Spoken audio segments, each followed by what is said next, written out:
ஆறாவது எபிசோட்ல தலைவன் அவனோட பாவாலே அடிபட்டு ஆர்க் ரியாக்டர் செஞ்சு அயன்மேன் ஆகி தானோஸ் மாமாவை மர்கியாசலா பண்ணாம பூரா சம்பவத்தையும் கில்மாங்கரு ஒத்த கையில பாம தூக்கி வீசி கெடுத்து போடுறான். அதனால ஈஸியா ஸ்டேன் பயப்புள்ளதான் தீவிரவாதி கிட்ட ஆயுதத்தை வித்தான்னு கண்டுபிடிச்சிடறானுங்க. அந்த பய பொசிஷனுக்கு காப்பாத்தின குலதெய்வம் கில்மாங்கர் அப்பாயின் பண்ணிடுறாப்ல.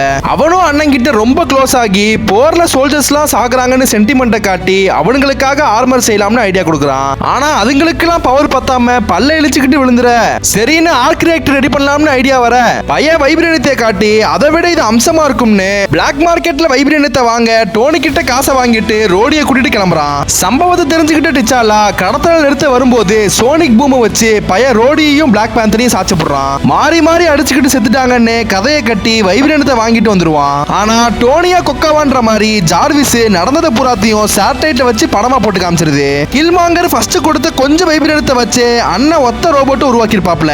ஆனா செத்த பைய அதையே சாச்சிட்டு அண்ணனை போட்டோ ஃப்ரேம் மாதிரி தொங்க விட்டுருவான். இதுக்கும் சேர்த்து வக்காண்டா மேல பழைய போட்டு ஆயிரக்கணக்கில் ரோபோட் ஆர்மியை ரெடி பண்ணி யூஎஸ் ஆர்மி மாதிரி கொண்டு போறான். அங்க போன உடனே அப்படியே ட்விஸ்ட் அடிச்சு வக்காண்டா கூடயே சேர்ந்து பூரா ரோபோட்டையும் காலி பண்ண ட்விஸ்டையும் சொல்லி கொடுத்து கூடவே சண்டையும் போட்டு நல்லவனாகிறான். அது கூடவே டிச்சாலாவோட தம்பிங்கிறதுனால பாசத்துல பிளாக் பேந்தராவும் ஆக்கி விட்டுறானுங்க.